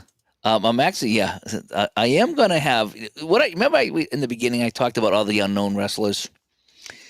So what I decided to do again, you guys probably know more than me, but I know a lot of these guys that I have, but there's still a lot I don't know. So what I was going to do is take the guys I just know nothing about. I mean, there's guys I know, there's guys I know vaguely, and there's guys I've heard of, and then there's guys I haven't heard of. And no disrespect, I just never heard of them. Like I go through, the starter said I know everybody, but there's a few guys in there. I'm like, I don't know who they are, where they wrestled.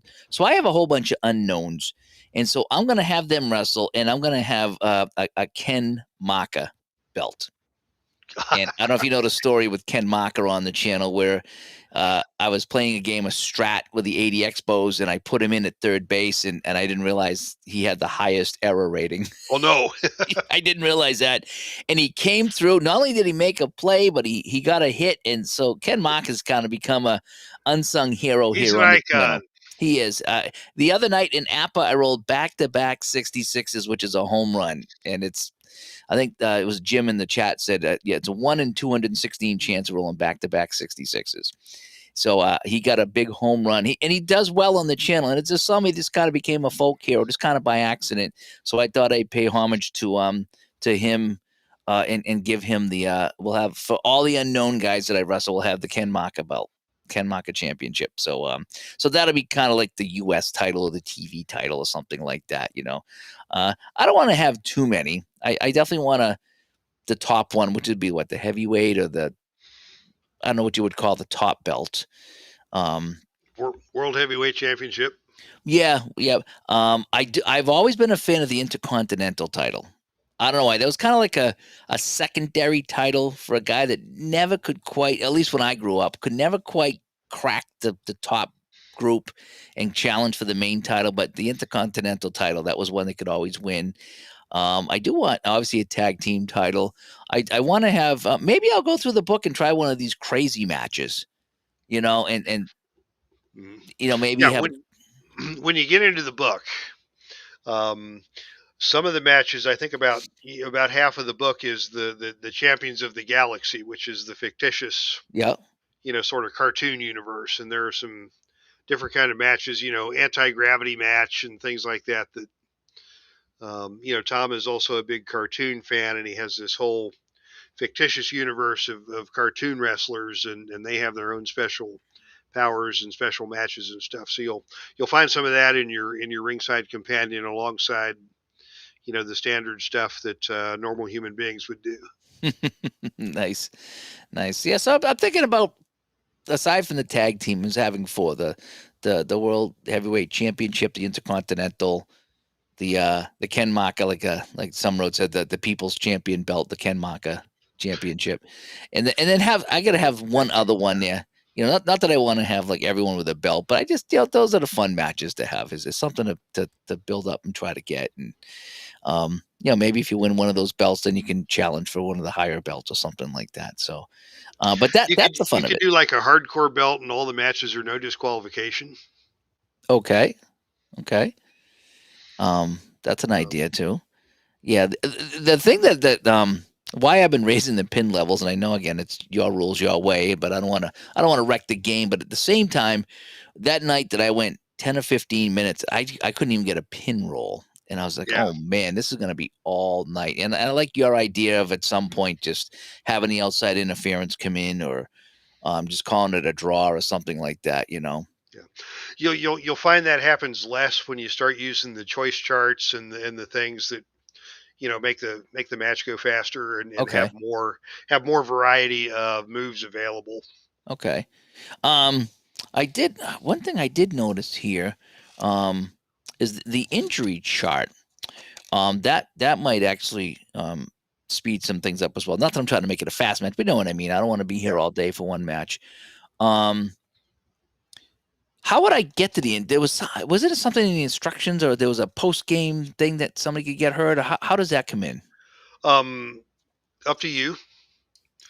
You can have an injury whenever you feel like you need one. If somebody, if you have a count out and somebody gets, hit with the head with a steel chair 100 times, you can assign an injury to them. I have my own little injury chart that I made homebrew for different things that happen. In the actual Felsinger game, the original game just said you're injured and you're out for 5 fight Right. cards, Yeah. Okay. and that's and that works, but it works better if you have you're like wrestling in a cast or something, and you're a step slower and a little bit easier to pin, but you can still wrestle and do stuff, but it works to your disadvantage. Hmm. Okay. So anyway, all right. Any more? Yeah, I don't know if it's going to be a regular thing here. I'll be playing a lot of offline, but maybe every now and then I'll have to go for the belts. I'll play them online here and have a good time with it. And again, Dave, you play a lot on your channel. What's your Yeah. schedule as far as playing? I have 4 territories that I play, Okay. 3 men's and 1 women. Um, and then I play on Wednesdays and Saturdays. So each of my territories gets on twice a month. Okay. Um, and then Saturday is when I go on YouTube and take my matches, Saturday or Sunday, depending on what my weekend is like. And I try to book the big matches on the Saturdays, and then Wednesdays are kind of the prelim and the guys trying to work their way up the rankings. Okay. Um, and yeah, so I have a good time with it. I post all my stuff on the Filsinger Games message board. Okay. Very active gaming Now, message community. board or Facebook? Message board. Really? Okay. No, it's yeah, that's on their website, right? Yeah, you can link to it from the website and see all the different hundreds of different federations on legends and champions of the galaxy and all kinds of other um, just chit chat, just like any other Yeah. message board or Facebook group or what have you. Okay. Um, what are some of your most memorable moments or matchups that you've had? Whether you played just offline or online, what's something like say, Dave, why do you play this game? And you can give me a couple examples of some fun things that have happened. Um, what really is most memorable to me is some of the storylines and some of the angles that I've been able to pull off over the years, just out of the way things play out on the table, and then you'll get hit with an inspiration, and now you've got a new storyline, and it's a thing. Um, I used to play in sort of a co-op thing with a handful of other guys, and we would have certain guys that were part of your league, and then other guys had guys that were part of their league, and then there Hmm. would be a world champion, and you could wrestle and you could trade guys, and I had all like the Japanese guys, and this dude that was in the co-op said, I want the Japanese guys. Give me the Japanese guys. And says, okay, I'll trade you. Who do you want? I don't care. So I get this trade from a guy, and I end up getting like King Kong Bundy, the Warlord, One Man Gang, basically a bunch of fat guys. Okay. Every guy I got back in this trade for my Japanese guys was a fat guy. And they weren't really connected to each other in any way in real life or wrestling history or anything. But I've got all these fat guys coming in, so I created a new stable and I called it Wide Load. And so this was my wide load, and I gave each one of them a persona. The one guy, the Warlord, was always grabbing the ring announcer's bike and announcing the matches, and King Kong Bundy was the ribber. He was always playing pranks on people, and One Man Gang was the ladies' man, and he was always trying to dance around and hit on the women. And then there was another just random guy, Don Leo Jonathan, from 100 years ago, and he was not a fat guy. but he was part of the trade, and so I made him Junk Food Jonathan. Ooh. And he was like the supplier. He would get all the snacks and the goodies for the other guys in wide load, and he would come to the ring and throw candy and snacks out to the crowd, and I would go just to think, that match just for the yeah, candy. just things like that that kind of give you little fun storylines that you can make. Who's Bundy going to prank this week, and what's going to happen when one man gang tries to hit on somebody's female valet, and what kind of Nice. wisecracks is Warlord going to make? Now, So yeah, things speaking like of that that, really. are you able to create any wrestlers? Yeah, you can create wrestlers whenever you want. I actually have a PDF guide that somebody gave me that tells you how to make sure that the people are balanced correctly, and they have the right chart choices, and they have all the right mechanics, so that it won't be a complete loser, or somebody that's over Okay. too over powerful. So I've got that on a PDF, and I use that when I want to create a fictitious wrestler. I don't do that very often. Um, there is a website there's an online version of this game Okay. that you can get with a subscription, and instead of having stacks and stacks and stacks of cards and charts and stuff, you can do all that on the line. So when you watch Solo Promoter, Mm-hmm. he uses the online I've seen version. that. Yes, I've Yeah, seen that. Yeah. yeah, and that's the thing. It's called COTG Online, and it's connected to the Filsinger Games website. Yeah, Solo Promoter Grant Bachoko is a guy that I've been friends with for a million years through the Filsinger community. We know each other personally. We, Okay. um, enjoy hanging out and talking together. He lives out on the West Coast, so we don't see each other all the time. But he's a good friend, and a very passionate um, Filsinger Games player. Also used to be a on-air personality for Championship Wrestling from Hollywood. He was like the Oh wow. ringside interviewer Hmm. guy. So you'd see him, and I think he just did that for free because he wanted to, and he Nice. held a real job, Yeah. and So had the his life, and then is so is yeah. that the create the wrestler PDF, is that on the forum somewhere, or the message board? No, but I can send it to you. Okay, so it's not like I'm not stealing anything, right? No, no, it's just something that one of the guys Okay. made to help us create new wrestlers when we want them. Okay. I just think it'd be fun once in a while just to Yeah, throw in somebody and just make something there. So yeah, because I got a bunch of wrestlers here that somebody sent me, and I have a few others that I have as well that I found out in the wild. So I got a whole stuff stable here full of guys, and I think it could be fun. I like how smooth it plays, and it's just kind of simple, and it's just back and forth. But again, you can get into the infinite loop where the game doesn't end, and I've had that a couple of yeah, times. So it's been known um, to happen. yeah, so I try to work some things around so that doesn't happen. But um, I don't know. I kind of the first match. I watch you play a lot, and then we actually played a D to D last year. We We just did did, the yeah. We one played a match, match at D to D, yeah. and I remember how fast it went. So when I played here, I was like, man, I don't know what I'm doing wrong, because that match was really quick that we played. Yeah, I But it think just we caught one of those flash pins, and yeah, it was just yeah, over before it started. yeah. I think I'm gonna bring this to D to D in May. Yeah, We're gonna have to now. Now that I and played it, now that I see what it's about.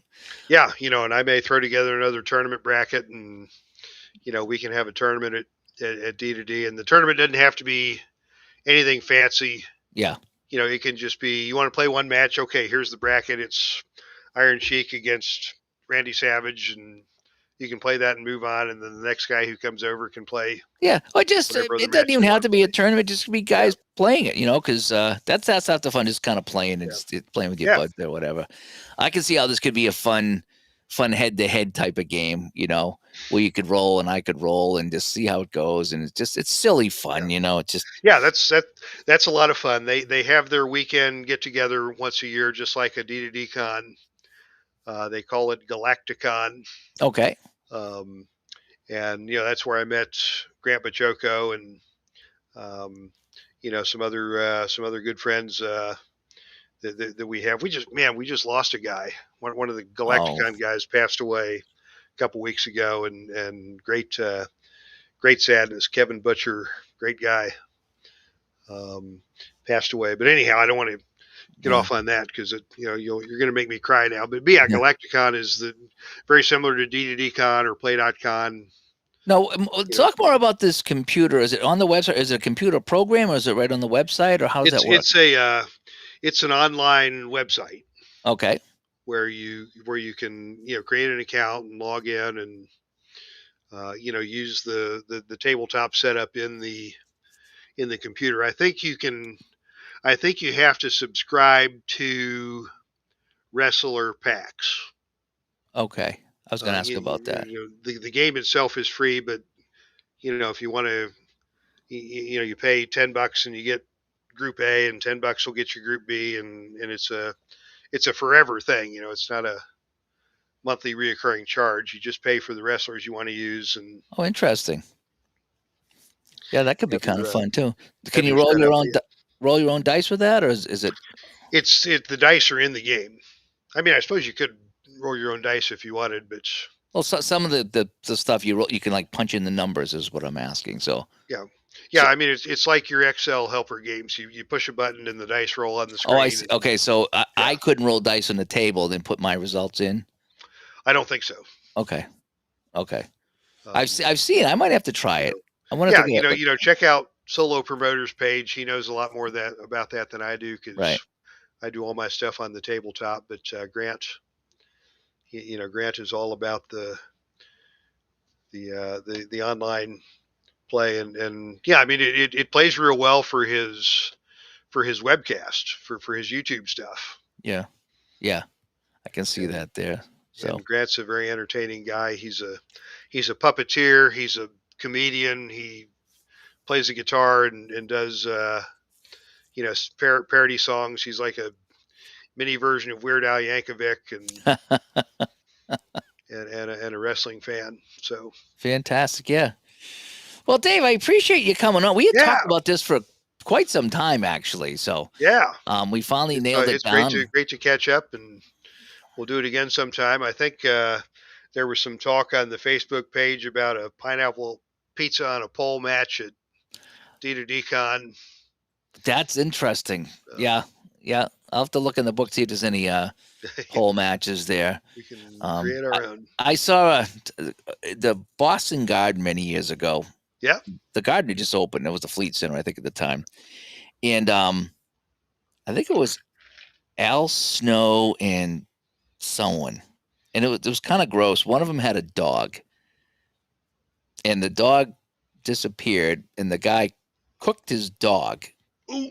and made him eat it. And he took the rest and he put it in a to-go bag. And the dog's name was Pepper. Obviously, they didn't kill the dog in real life, but it was a storyline. And so at the Boston Garden, I'm pretty sure it was Al Snow, and I forget who he fought. The match was a pepper on a pole match, Oh no. and the dog's remains in the doggy bag were on the top of the pole, and it was going to be a fight to see who would get it done. It was a This next one, it's a pepper on a pole match. I'm like, what is? I remember that storyline, and I forget who it Yeah. was. It was Al Snow. That I'm sounds pretty, like an Al Snow thing. and I forget who the other guy was. How's the meal? Oh, it's pretty good. Well, pretty good. Yeah. Um. So Okay, it's big boss man. Okay, cooks the dog for. it must have been Al Snow's dog then. Yeah. Yeah. Okay. I follow Al Snow on Facebook. He's a Yep. funny dude. He's got some funny And things. he is a wrestling genius. I mean, he never got much past the middle of the card, but he trains guys and he Yeah. runs their school, and he his creativity level is off the charts.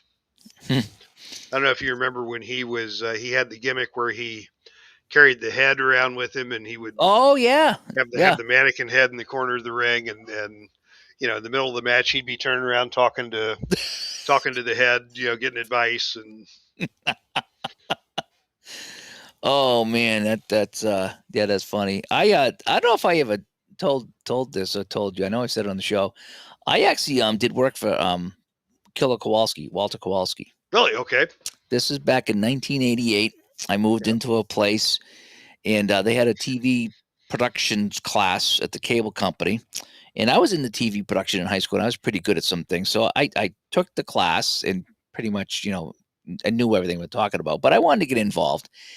And long story short, Kowalski, who lived in the town at the time, approached them and said, "Hey, would you like to come and film some of my new wrestling league?" So she, the girl running the program, took all of us who were in the class, and we were on camera and running different things for Kowalski's wrestling. And I think we did, I don't know, 3 or 4 shows.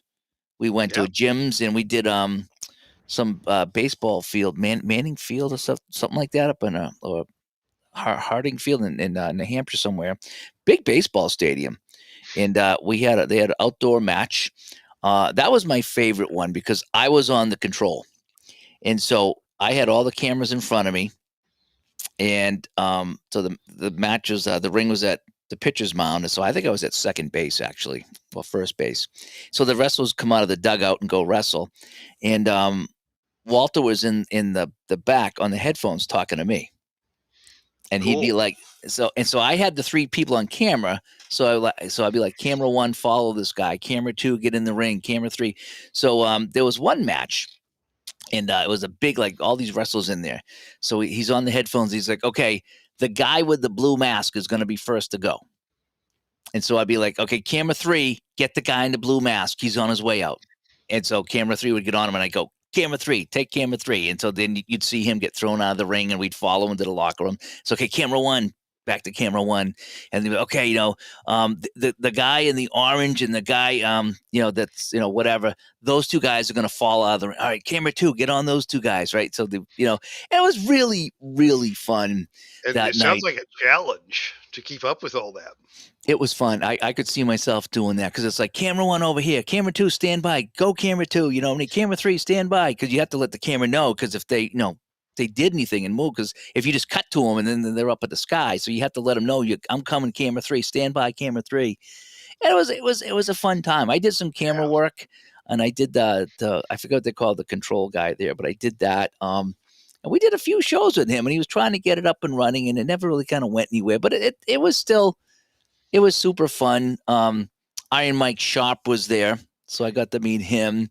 Big John Studd was there, and he actually he did his match and he left, and he didn't want to do it, but he did it, and he was going to be in trouble with the WWF at the time for doing this with Kowalski, because he was still with WWF, I think. So he showed up, did his match, and like no one talked to him. He just did it and left. One of the Russian guys, I don't know if it wasn't the Sheik. I think it was Koloff was there. So it was a handful of guys that I kind of knew, and it was the rest of the guys I didn't know. But they put on a good show. There was one little guys match that was just absolutely hilarious, and they were fighting, and so the one guy's on top of the other guy, and he kicks him off, and the ref caught him and threw him back on the guy, and he kicked him off. And like 3 or 4 times, the ref caught him and went back and forth, because the guys weren't that big, and it was funny. And so then the ref went one time. He was like, he counted real slow, and the guy kicked up. So the guy goes, right, come on. He went slow again. He's like, come on, right? So then the other guy reversed him. The ref went 1, 2, 3, and he kicked out. And he's like, what are you doing? Oh, that was the match of the night. It really was. It was so entertaining watching those guys do their thing. And then they're running. No, again, they're smaller guys, so they went to do the ring thing. So one guy's running and one guy's running, right? And so one guy stops, and the other guy keeps going. He's bouncing off, and and the other guy's just looking at him, and this poor little guy, and he runs out of breath.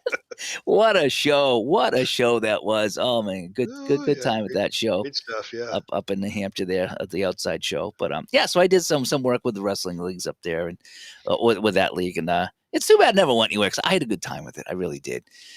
Technology is way different now, but because the cameras were, my high school TV production class actually came into play because we couldn't get the cameras to sync, and just they weren't working. And so luckily I knew how to do that from high school because I was like Oh, wow. I was like only a couple years out of high school. So I was able to use that knowledge to sync the cameras and got it working. Otherwise, one of the events wouldn't have got on camera. So I was like, so I was kind of glad I knew that.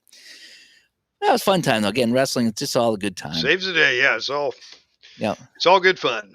Yep. I had a good time there. It's fun sitting around with the wrestlers after the match. And, some of the guys were really nice and some of the guys are just jerks. They just they just thought they were great. It's like, dude, nobody knows who you are. you know, and you got an attitude, really, but it was a fun time. The kids enjoyed it, and all that there. So, but yeah, so this game's kind of fun. Again, wrestling to me is, I enjoyed it like 20 years ago. I like back in 25 years ago. Like, that's when I was really into it. That's again, we went to the Garden and watched some matches. As a kid, went to the original Boston Garden, and I watched Fujin Saito fighting. Was it? I think they fought Jay and Jules Strongbow, 2 out of 3 falls. So of course Right, yeah. they broke up the salt, and they cheated. No one ever switched titles at and the ones I went to. But there was some good ones there. I saw Adrian Adonis, who's still my favorite. He was there. So was that Biker Adrian or was that Flower Shop Adrian? Oh no, this was like the younger Adrian. Yeah, the leather jacket. Yeah, this before he got big. Yeah. So I always liked him. Him and Jesse Ventura, the East West connection. I used to like them. He fought Pedro Martinez for the Intercontinental title. Put him in the sleeper hold, and there's young me going, my favorite wrestler's going to win the Intercontinental title. Got him in the sleeper hold. Nope, couldn't put him out. Pedro had to win. I was like, oh, son of a. But they had you. They Yep. had you had you in the palm of their hands. Yep. So I saw some wrestling at the original Boston Garden in the 70s. Like I say, this, I don't think Andre was there, but the Strongbows were there, and Adrian and Fujin Saito. I couldn't remember anybody else there. And then we did go to the Garden, the Pepper on the Pole match. Gold Dust was in that night too. I forget anybody else, but Gold Dust was there. And we went to the one in Worcester, which is the famous one you see all the time when you look at like top wrestling moments. The one when Stone Cold come out and clocked the Rock with a chair and threw Mankind on the Rock, and Mankind won the title. That was in Worcester. You were there. Wow. We were there at that one. Nice. And all the time I see that, I was like, we were there. It was one of the few matches we went to at the Centrum up there in Worcester. But yeah, we were there at that one, and the place went nuts. Rock, got knocked out, and everyone else is fighting outside the ring. That was the climax. Everyone's fighting around the ring, and Mankind gets dropped by Stone Cold on him, and Mankind won the title. That was pretty cool, But anyway, yeah, just a fun time here, playing some wrestling, talking some wrestling. So, Dave, I appreciate you coming on. Yeah, anytime, man. Walking me through some of this. And this is going to be a lot of fun. So I'll be posting some of my results eventually. Once I get a little bit more comfortable, I'll post them. I've been posting in the Facebook group for Filsinger, but I will post. I'm going to check out that online thing there too. See how that goes. See how much fun that could be. I do like what I'm doing here with the cards and stuff, and kind of controlling things myself. But I mean, that might be kind of fun to check out, especially if it's not that expensive. And oh no, some I couldn't stand Backlund. What is wrong with you? No, he was just so boring. Well, yeah, and he was the champ. Like my entire wrestling younger self, he was the champ for like 17 years, and I was just like, he is so boring. He does nothing for me. And Sergeant, I was hoping Sergeant Slaughter would beat him because I just couldn't stand him. And I didn't start watching wrestling until '83. I was 19 years old. And I was sitting in my apartment one day in between classes and flipping channels, and I see wrestling come on. And that's when Backlund was champion and Sergeant Slaughter was the bad guy chasing him. And Sergeant Slaughter, he was my first favorite wrestler because he had, the camouflage limousine and the big hat. Wore the hat. He would call everybody a maggot. And he was way funnier than Backlund. Oh yeah, ever was. And then 6 months later, along comes Hulk Hogan and Hulkamania, and then the whole universe changed. But yeah, I was definitely not a Hulkamaniac. I still don't know how he slammed Andre. I mean, that's just Andre's a big. I mean, I know wrestlers are that big now, but Andre was a big, big dude, and Yeah. I would be afraid to like I'd drop him. Obviously I couldn't slam. I can't slam a beanbag for crying out loud. But I mean, imagine how he had to prepare for that to slam him without hurting him.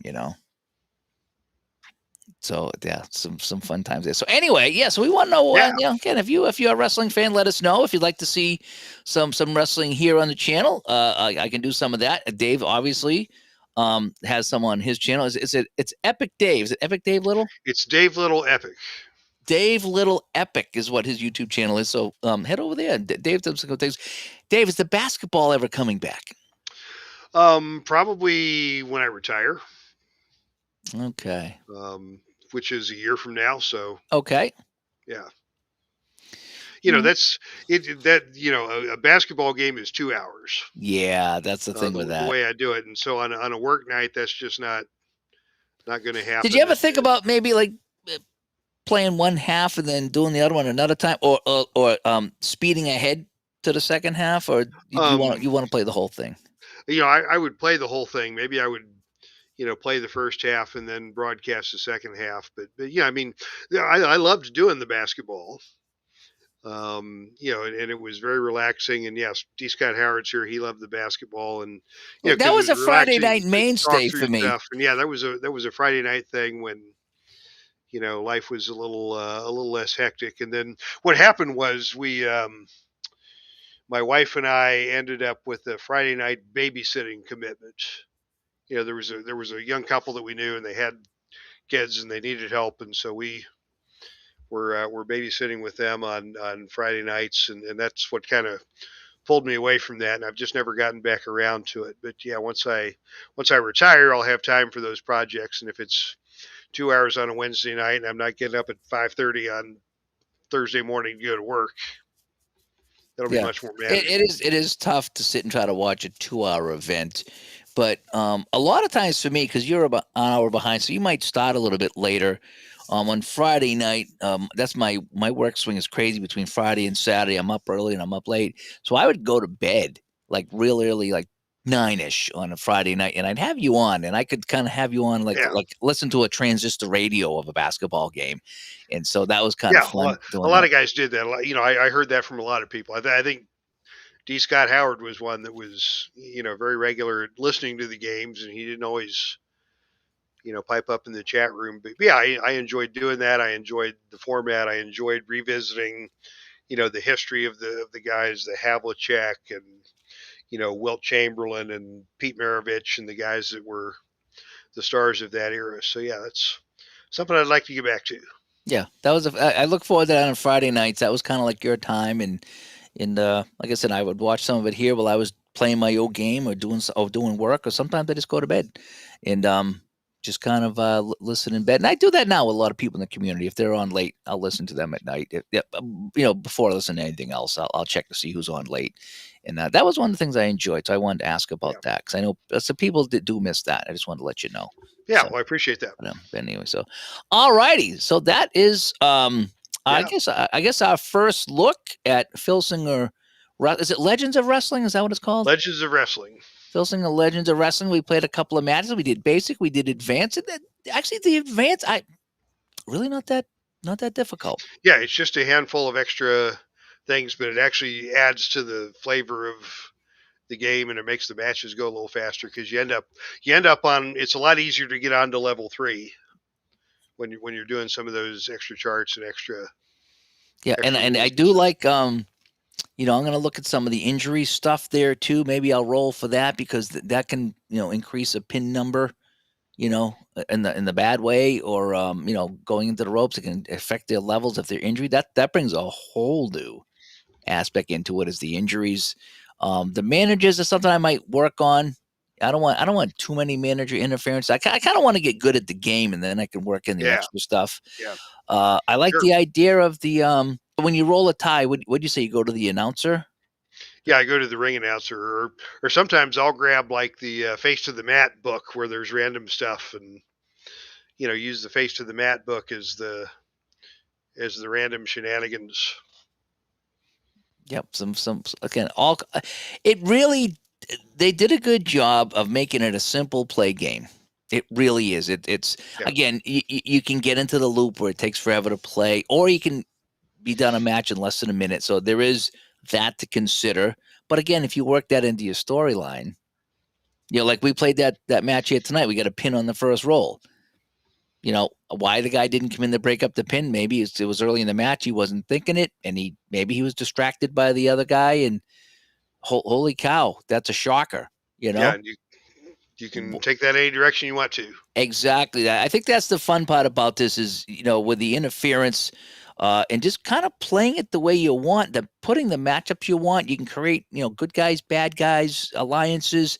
I could see how this really could just become a very fun, laid back storyline type of thing that you can do. Or an obsession. Yeah, I have it laid out here. It's been, well, I get obsessed with a lot of games. Let's just face it. When I get a game on the table, it stays out here for a while. And this has been the wrestling game that stayed on the table here for a bit. So, but anyway, so Dave, again, thank you so much for coming on. Always a pleasure. As we finally get this done, I want to thank everybody for tuning in and checking out some Filsinger Wrestling as a first look here. And I brought in someone who knows what they're talking about. Are you the master? Can we call you the master of wrestling or the wrestling guru? Or what would be a good name for you? Well, the wrestling guru, I could go with that. I'll have to create if I ever get down to creating. Yeah, I'll have to create. I'm certainly not alone. Crew fans here. He's a wrestling guru. Brock Riblet. Oh, Brock. Okay. Brock Riblet's another good Filsinger game. Big player that also I think came to D2D-Con or PlayCon or one of the others. Yeah. Lots of.